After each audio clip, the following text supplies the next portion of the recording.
mula sa Pureza, Manila. Iglesia ni Cristo po ito, ni Manalo. Magandang gabi po sa inyo. Kapatid na Gemma, tuloy po kayo, kapatid na Gemma, please. Magandang gabi po sa inyo. Apo. Magandang gabi po at salamat sa pagkakataong ito. Ako po ang napili. Malaking karangalan po ito sa akin. At pangalawang tanong ko po, kung hindi po tumatahan ang Diyos sa kapilya, bakit po niya ipinagpautos na pumunta o magtatayo para doon po siya luwalhatiin? Nakalagay po sa Hagay 1:6. Salamat kapatid na Gemma. Unang-una dapat nating maintindihan, nung magtayo si Solomon, ang original kasi yung itinayo ni Solomon, more or less mga 400 o mahigit 400 taon pagka alis nila sa Ehipto. Ang unang nagtayo, bagaman si David na kanyang ama, mayroon ng planong magtayo ng parang templo o bahay ng Panginoon. Natupad lang ito noong panahon ng kanyang anak na si Solomon. More or less 400 years o more than 400 years. Pakilagay nga natin yung talata. Pagkalabas nila sa Ehipto, 400 years after, ay saka sila nag-umpisa na magtayo si Solomon sa unang hari sa 6:1, kapatid na Daniel. At nangyari ng ika-480 taon, pagkatapos na ang mga anak ni Israel ay nangakalabas sa lupain ng Ehipto, ng ika-4 na taon ng paghahari ni Solomon sa Israel, ng buwan ng Zip, na 2 buwan, na kanyang pinasimulang itinayo ang bahay ng Panginoon.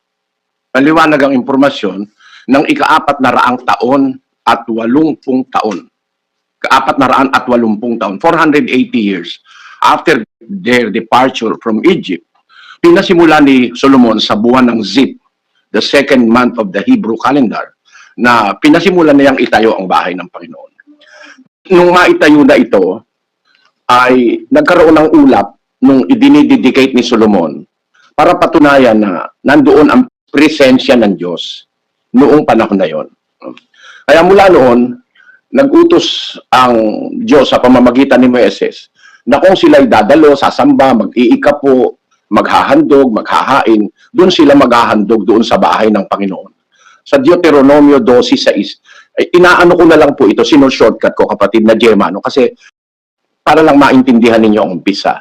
Sa 12:5 ng Deuteronomio, Kundi sa dakong pipiliin ng Panginoon ninyong Diyos sa lahat ng inyong mga lipi, na paglalagyan ng kanyang pangalan sa makatwid bagay sa kanyang tahanan ay inyong hahanapin at doon kayo paroroon. At doon ninyo dadalhin ang inyong mga handog na susunugin at ang inyong mga hain at ang inyong mga ika-10 bahagi at ang handog na itataas ng inyong kamay at ang inyong mga panata at ang inyong mga kusang handog at ang mga panganay sa inyong mga bakahan at sa inyong mga kawan. At doon kayo kakain sa harap ng Panginoon ninyong Diyos, at kayo'y mga gagalak sa lahat na kalagyan ng inyong kamay, kayo at ang inyong mga sangbahayan kung saan ka pinagpala ng Panginoon mong Diyos. ayan, yan ang batas kapatid. Yung dakong pinili ng Diyos kung saan ilalagay ang kanyang pangalan, yung kanyang templo o tahanan, sabi ng salita, doon kayo pupunta, doon kayo magdadala ng ikapo, doon kayo magkakatipon, doon kayo maghahain, ang mga panata nyo, doon nyo dadalhin, etc. No? Sa madalit sabi, ito'y ang lugar ng Jerusalem.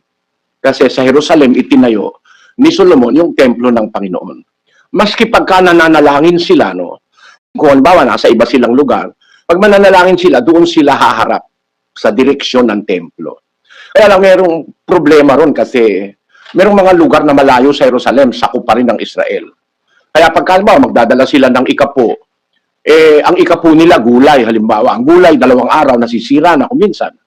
Mag-iikapo sila halimbawa ng mga madaling masirang pagkain, bawa isda, masisira. Kaya ang sabi ng Diyos, yung ikapo nyo, gagawin ninyo, sasalapiin ninyo. Inyong bebenta, dadalhin nila ang salapi, pupunta sila sa Jerusalem. Hindi masisira yung salapi, no? Basahin natin ang 14:24. At kung ang daan ay totoong mahaba sa ganang iyo, na anupat hindi mo madadala, sapagkat totoong malayo sa iyo ang dako, na pipiliin ng Panginoon mong Diyos na paglalagyan ng kaniyang pangalan, pagka ikaw ay pagpapalain ng Panginoon mong Diyos, ay iyong ang sasalapiin at iyong itatali ang salapi sa iyong kamay at paroroon ka sa dakong pipiliin ng Panginoon mong Diyos. Ayon, gagawin mo, pagka malayo ka, halimbawa, nandun ka sa isang estado ng Israel na napakalayo sa Jerusalem, yung inani mong ikapo, mga gulay, mga kung ano-ano, dadalhin mo doon. Halimbawa, yung mga baka mo, nakakuha ka ng 100 galon ng gatas, yung ikapunon dapat mong ibigay sa saserdote, gagawin mo, masisira, sasalapiin mo, ibig sabihin, ibebenta mo, para makarating ka sa Jerusalem. Yun ang paraan ng araw, kapatid. No? Yun din yung bahay ng Diyos na sa pagdadaan ng maraming panahon, pinabayaan ng mga Israelita. Yung bahay pa naman na kung saan sila naghahandog, sumasamba, nananalangin, napabayaan ng Israelita, yun yung sinasabi sa aklat ng Hagay na sinabi mo, kapatid.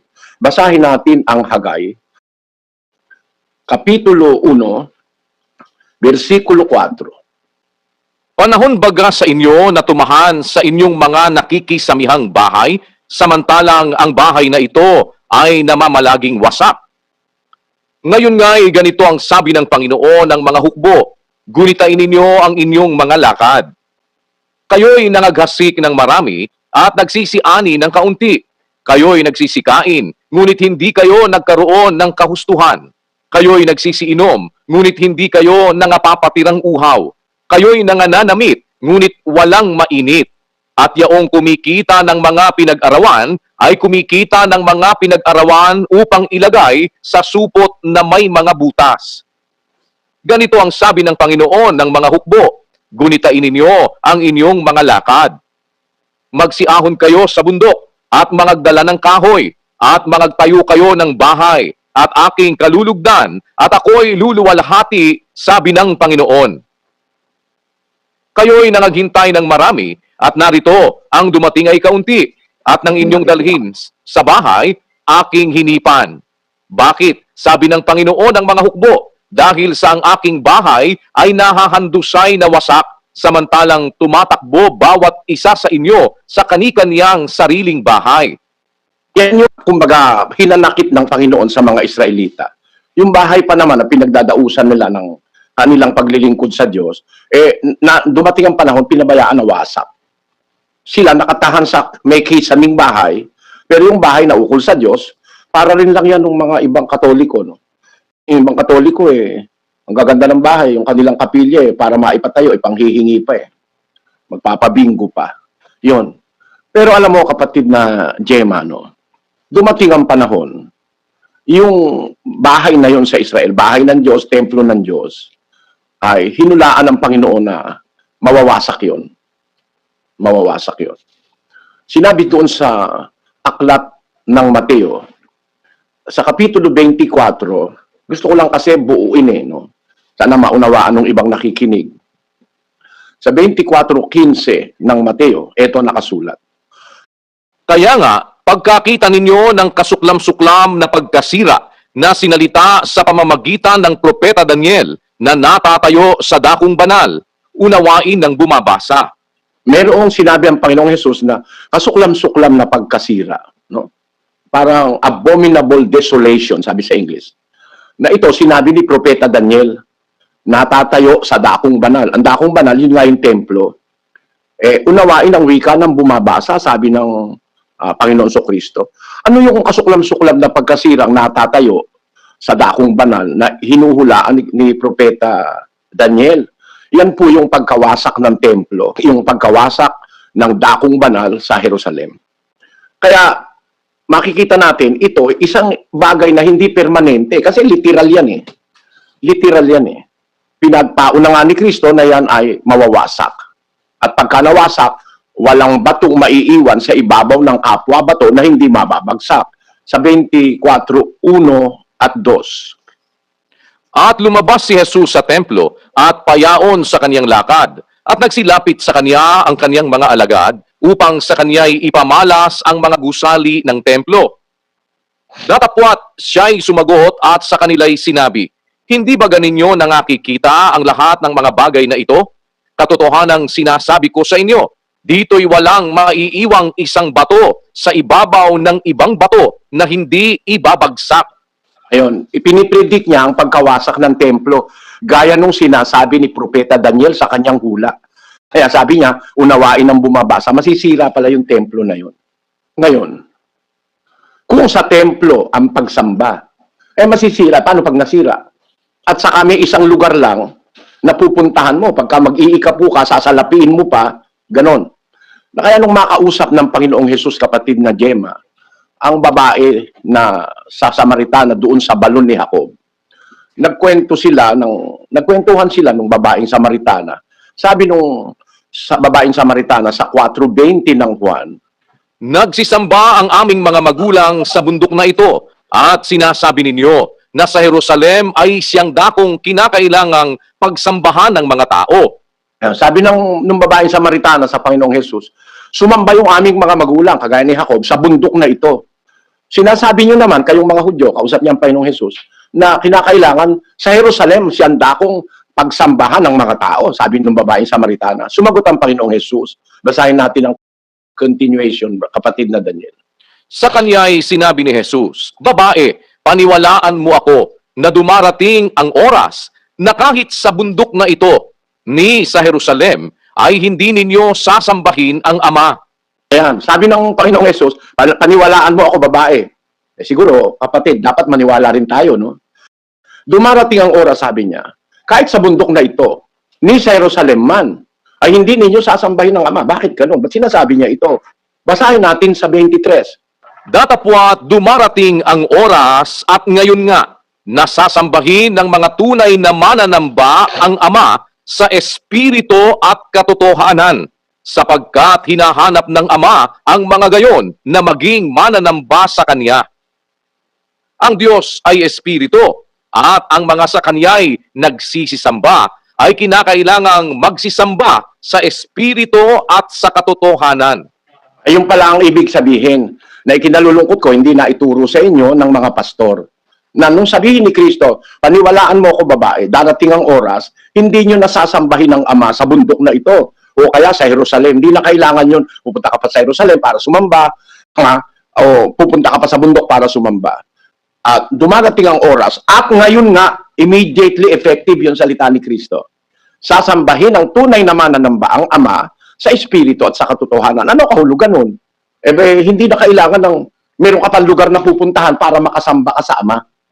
Hindi na kailangan punta ka sa bundok o kaya punta ka pa sa Jerusalem para makasamba ka sa Ama. Sapagkat hinahanap ng Ama ang mga gayon na maging mananamba sa Kanya. Isipin mo, kapatid na Gemma, ngayon, nakakasamba ba kayo sa kapilya? Hindi. Bawal, may lockdown. Pero kami, nakakadalo kami, nakakasamba kami through this medium, no? Nagkakatipon kami, nakakasamba kami kahit saan kaming naroong lugar. Hindi kailangan pumunta ka ng Jerusalem o pumunta ka ng kung saan-saan. Kami meron ding pagkakatipon. Pero bawal ng gobyerno ngayon eh. Natutupad yung sinabi ni Kristo, yung pagsamba talaga sa Diyos, hindi yun kailangan na pwersahan ng matipon, kaya magpagawa ng malalaking stadium para makasamba sa Diyos. Hindi ganun. Ang unang-unang dapat malaman natin, ang pagsamba sa espiritu at sa katotohanan, sinasabi ng Kristo, kung saan naroroon ang 2 o 3 nagkakatipon sa aking pangalan, naroon ako sa gitna nila. Naganap yan sa panahon ng mga apostol. Nang sila'y pinag-uusig na ng mga Hudyo dahil sa kanilang bagong pananampalatayang tinuro ni Kristo, nag-lockdown na yung mga apostol eh. Hindi na pumupunta sa templo para sumamba yung mga apostol. Basahin natin ang Juan 20:19, kapatid na Daniel. Nang kinahapunan nga ng araw na yaon, na unang araw ng sanglinggo, at nang nangapipinid ang mga pintong kinaroroonan ng mga alagad, dahil sa katakutan sa mga Hudyo, ay dumating si Jesus at tumayo sa gitna, at sa kanila'y sinabi, kapayapaan ang sumainyo. Nakita mo ito, nag-lockdown yung mga apostol, masyadong matindi pag-uusig eh. Takot sila sa mga Hudyo, paano ka sasamba sa templo? Ang ginawa ng mga apostol, nag-lockdown. Nagpinid ng pinto para sila magkatipon. Dumating naman ang Panginoong Jesus. Tama ang sabi ni Jesus, kung saan nagkakatipon, 2, 3 sa aking pangalan, naroon ako sa gitna nila. At pinatunayan niya yun physically ng isang pagkakataon ng mga apostol natatakot sa mga Hudyo, di pumupunta sa templo, nagtatago sila, parang nagla-lockdown. Ano nangyari? Ayun, nagkakatipon sila. At kung mayroong pagkakataon na hindi masyadong delikado, nagkakatipon sila sa templo, pero nagkakatipon din sila sa mga bahay-bahay. 27 ng gawa. Pakinggan nyo. At ng unang araw ng sanglinggo, nang kami nangagkakapisan upang pagputol-putulin ang tinapay, si Pablo ay nangaral sa kanila na nag-aakalang umalis sa kinabukasan at tumagal ang kanyang pananalita hanggang sa hating gabi. At may maraming mga ilaw sa silid sa itaas na pinagkakatipunan namin. Kita nyo? Nagkakatipon sila sa 3 grado sa itaas, marami kang ilaw doon. Hindi yan ang templo. Pero nagkakatipon sila. Pinangangaralan sila ng mga apostol. Kaya yung salita ni Kristo, mas mas applicable sa ating panahon na ang pagsamba sa Diyos, sa Espiritu at sa katotohanan, hindi ka na kailangan pumunta pa sa Jerusalem o punta ka pa sa bundok para ka sumamba. Anong ibig kong sabihin, mga kapatid? Kasi, yung sinasabi sa Hagay, sitwasyon yan sa Israel. Pero pagdating ni Kristo, maraming binago ang Panginoon Kristo. Ang isang pagbabago, yung sinasabi ni San Pablo sa 17 ng gawa ng mga apostol. Ang sabi niya sa 17:24, pakinggan nyo mga kapatid. Ang Diyos na gumawa ng sanglibutan at ng lahat ng mga bagay na naririto, siya, palibhasay Panginoon ng langit at ng lupa, ay hindi tumatahan sa mga templong ginawa ng mga kamay. Bakit kaya naman nagsasalita si Pablo ng ganito? Dati nung araw, yung kaluwalhatian ng Diyos, tumatahan doon sa bahay o sa templo na pinagdadausan nila ng kanilang mga gawain. Pero ito, sabi ni Pablo sa gawa, yung Diyos na gumawa ng sanlibutan, yung kataas-taasang Diyos, lahat ng bagay na naririto, palibasa, Panginoon siya ng langit at lupa, hindi siya tumatahan sa templong ginawa ng mga kamay. Kaya ito itinokontra ko sa aral ng Iglesia ni Manalo. Yan ang isa sa ikinagalit sa akin. Sasabihin nyo ako na yung inyong kapilya, diyan tumitira Espiritu ng Diyos. Kontrang-kontra yan dito sa 17:24. Pakibasa mo, kapatid na Daniel, yung sinasabi sa Pasugo. Kapatid na Daniel, August 1969. Ito po sa page 17. We are summoned by the Lord God to serve Him in the body or the church of Christ. We have to worship Him in the house where His spirits dwell, like the modern house of worship pictured above. Yan. Kailangan natin siyang sambahin sa bahay kung saan ang kanyang espiritu ay tumatahan. Gaya ng makabagong bahay pagsamba na nakalarawan sa itaas. Tama ba yan? Judging from the basis of God's word in the Bible, mali itong aral na ito. We have to worship Him in the house where His Spirit dwells. Hindi po nananahan ang Diyos, kanyang espiritu, sa bahay na itinayo ng tao, sabi ni Pablo, na ginawa ng kamay ng mga tao. Magkakontra ang aral ng Iglesia ni Manalo kaysa sa aral ng Biblia. Paano tatahan ng Diyos doon? Sinabi na ni Pablo. Ba't ganon, kapatid? Ba't parang magkakontra? Wala namang kasing kontra. Nagbago ang saserdote, nabago rin ang kautusan. Mula sa pagkasaserdote ni Moises, nang dumating si Kristo, binago niya ang pagkasaserdote o ang pamamahala, ang kaparaanan ng paglilingkod sa Diyos. 7:12 ng Hebreo. Sapagkat nang palitan ang pagkasaserdote, ay kinailangang palitan naman ang kautusan.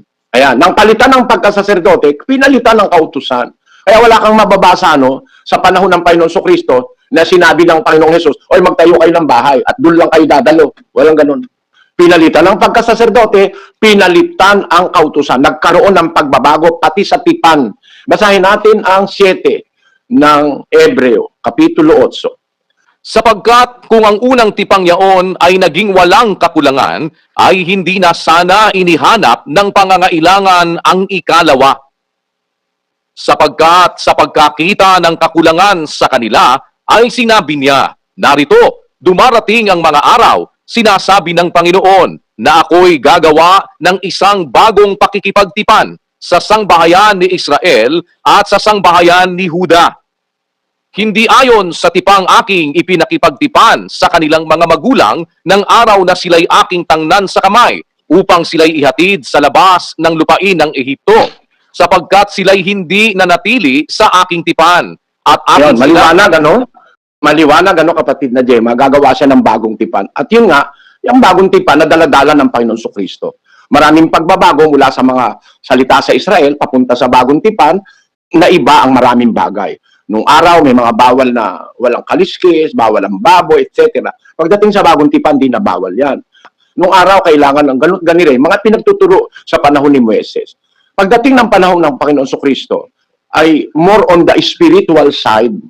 Yun ang itinuro niya. Kaya kung sasamba tayo, hindi na necessarily na kailangan ka pang pumunta doon sa isang malayong lugar, gaya sa Jerusalem, o magbiyahe ka pa ng kalayo-layo. Pwede namang makasamba ka o makadalo ka sa isang lugar kung saan pwedeng magkatipon ng 2 o 3. Kaya yung mga huling Kristiyano, bago matapos ang unang siglo, kahit nga sa bahay, dumadalo sila eh. Basahin natin ang Roma 16:3, kapatid na Daniel. Batiin ninyo si Prisca at si Aquila na aking mga kamanggagawa kay Kristo Jesus. At batiin ninyo ang iglesia na nasa kanilang bahay. Batiin ninyo si Epeneto na minamahal ko na siyang pangunahing bunga ng Asya. Si Prisca at saka si Aquila, mag-asawa ito na lingkod ng Diyos. Batiin nyo, sabi ni Pablo, pati batiin nyo rin yung iglesia ang nasa kanilang bahay.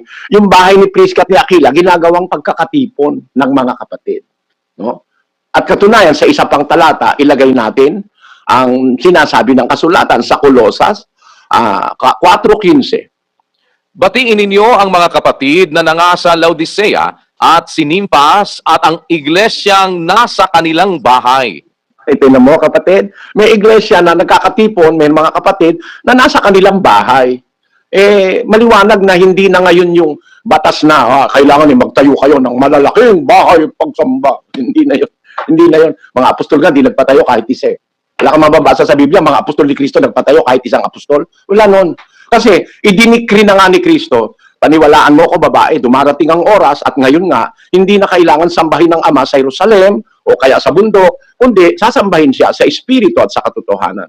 On the aspect na, pagka wala ka talagang lugar na, lalo na kung kagaya nga ngayon, paano ka ngayon makikipagkatipon kung bawal nga ng gobyerno doon nga, actually hindi pa ipinagbabawal yan, nangyayari na sa amin May mga bansa, hindi ka pwedeng magkatipon kung ipipilit mo, kailangan magtayo tayong templo. Magtayo ka sa India, tingnan ko kung makapagtayo ka. Magtayo ka sa Dubai, o sa Saudi Arabia, sa Qatar, magtayo ka. Pwede ba? Hindi pwede. Ang aral ni Kristo, napakalawak. More on the spiritual aspect, tama na pwede kang dumalo kahit sa bahay lang, kahit doon sa isang inuupahang lugar, para wag mo namang kubain yung mga miyembro ng linggo-linggo, lagak ng lagak, kasi ginawang obligasyon ang pagtatayo ng kapilya. Yan ngayon ang naging dahilan ng maraming mga bagay. Ayoko nang banggitin, kapatid na Gemma, baka naman kung ano ang isipin mo sa akin.